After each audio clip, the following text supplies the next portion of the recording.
You find your next dream after that. Well, I kind of listen to my heart. Okay. So I've been very fortunate to allow my heart to, how do I say this? I've been very fortunate to keep my heart off of do not disturb. Mm-hmm. What do I mean by that? Most all of us, we get scarred. Mm-hmm. And we silence our hearts because life is hard and it gets scarred and scarred and scarred. We hope for things, but life is hard. And I'll give you an example of how we get scarred. When you first got a cell phone, did you have a ringtone? God, I don't remember. I mean, yeah, it must have come with a ringtone. Yeah. Right. But was it a song? Did you No. ever have a song? I did. You had a song I one did. time. Yeah. And then you probably just had a standard ringtone. Yeah.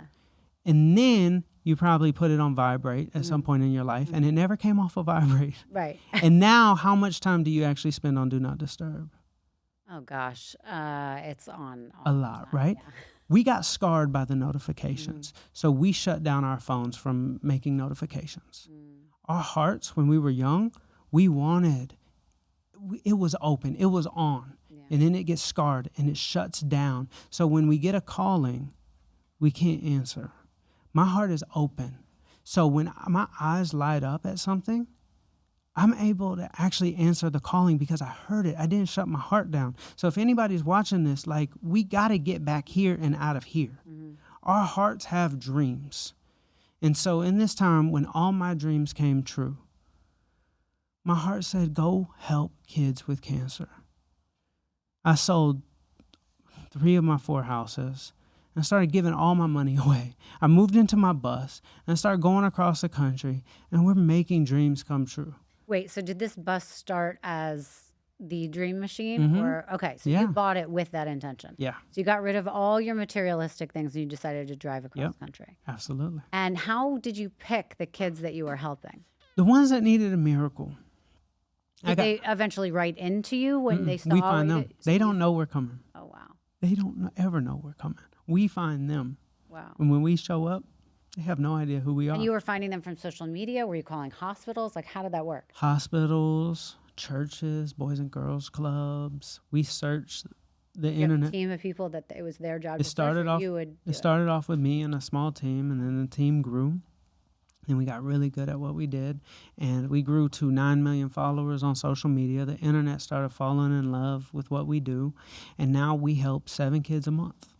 And we keep our foundation very boutique, because when we adopt a kid into our family, like, we're there for their birthdays, we're there for the families, because a lot of times these kids, like, they might have cancer, but, like, the mom is being abused, and like, she needs to get out of the house and needs a place to live. So we fundraise and we get her a house. Like, we never leave the family. Like, if they need us, we're always going to be there for them. So we keep our nonprofit very small. Like, if one of our kids passes away, like, we're at the funeral. Like, we keep it a small family. Wow. So we help 7 kids a month. And it's something I love and I'll do for the rest of my life. And so, has there ever? Well, I'm sure there's one that stands out to you. Mhm. Was there the best time Yeah. you've ever had doing it? Tell me. Okay. There was this little girl named Lyla. She loved pigs, and she made little pig cookies. She was a little baker, and she had a very rare disease called CRPS. And CRPS is called, like, they call it the suicide's disease because it's so much pain. So you ever had, like, pins and needles in Yeah, your leg? of course. But it never goes away. Oh. And so you can just imagine what it's like living with that.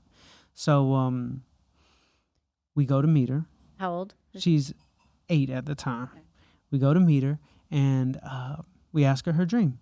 And she was selling cookies to try to save up for this treatment that insurance doesn't cover, which is crazy. A little girl having to, like, save up for a treatment. Mom got a second job selling hot dogs at the stadium. Like, families doing, father is a veteran and a school teacher. Like, families trying to do everything they can to get this treatment that will maybe reduce the pain, but it costs a lot. It's like a $90,000 treatment.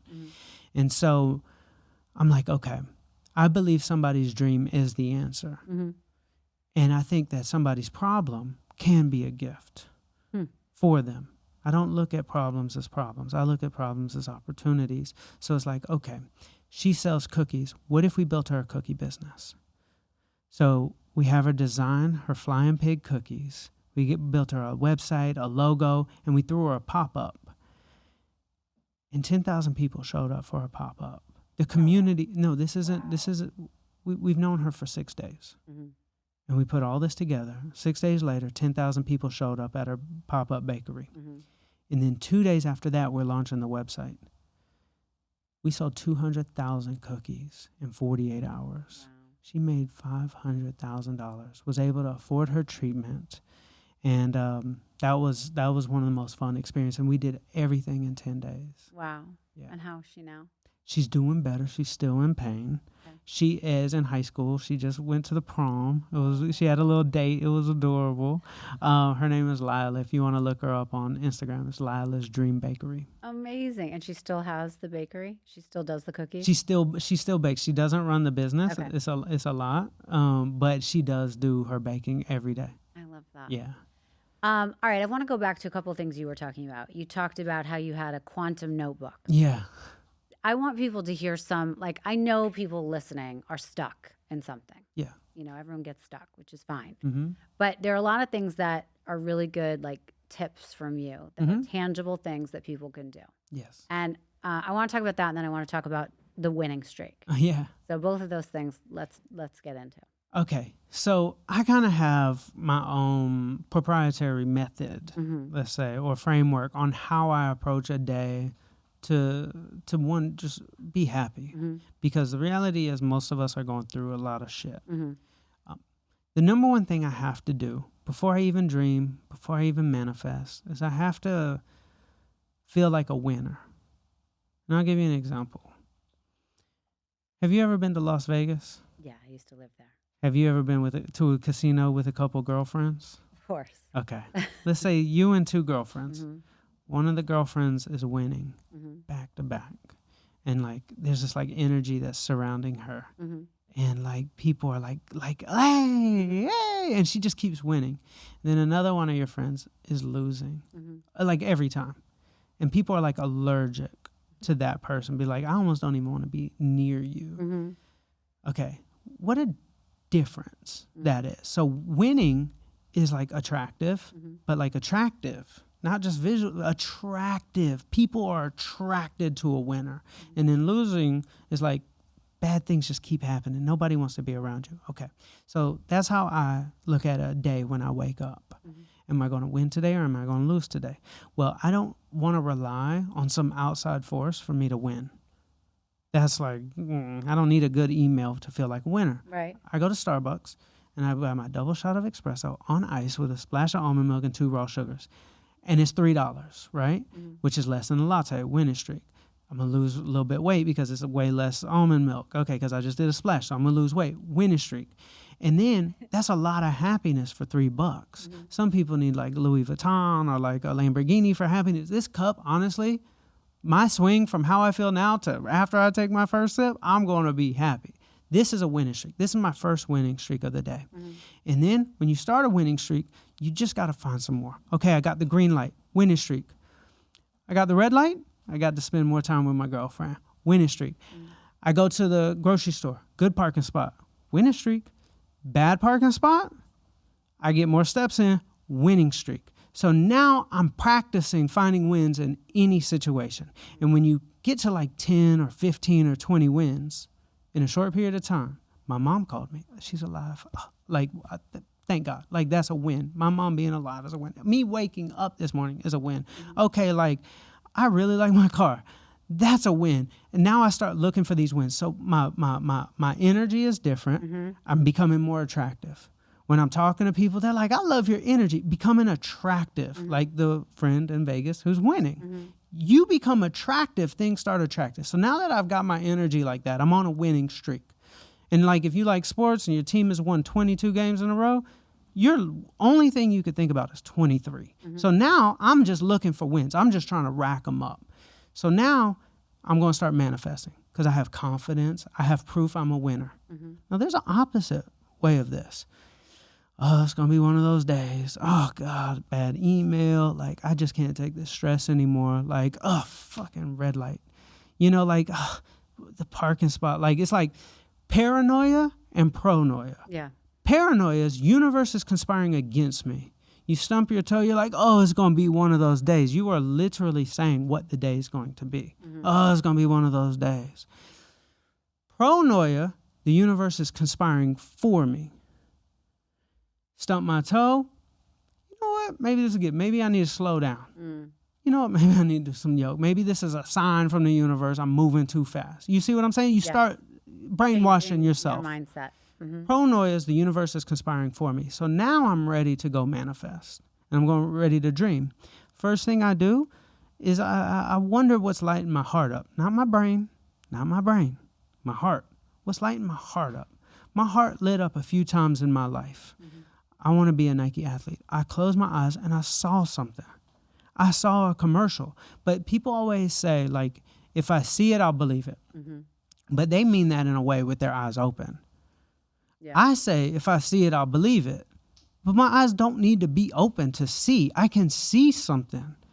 Like, I have a dream. Like, I didn't choose that. I really didn't. It was in me.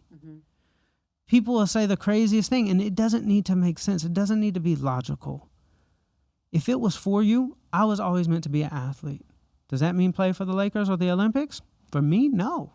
It just meant I needed to go be 300 pounds, have a brain tumor, and now those things were gifts because that's why Nike liked me. Nike liked me. So now I can disarm anything bad in my life if I give gratitude to the things that are going bad. Right. Thank you, brain tumor. You made my dream come true. Right. So I don't believe anything bad happens. I believe we label it as bad. Now, you might be listening to this and be like, oh, this guy is only rainbows and butterflies. No. I have extreme downs. I just want to get out of it. Right. So I throw my temper tantrum. I punch the steering wheel. I'll punch the pillow. I'll be mad. But my goal in life is to have fun.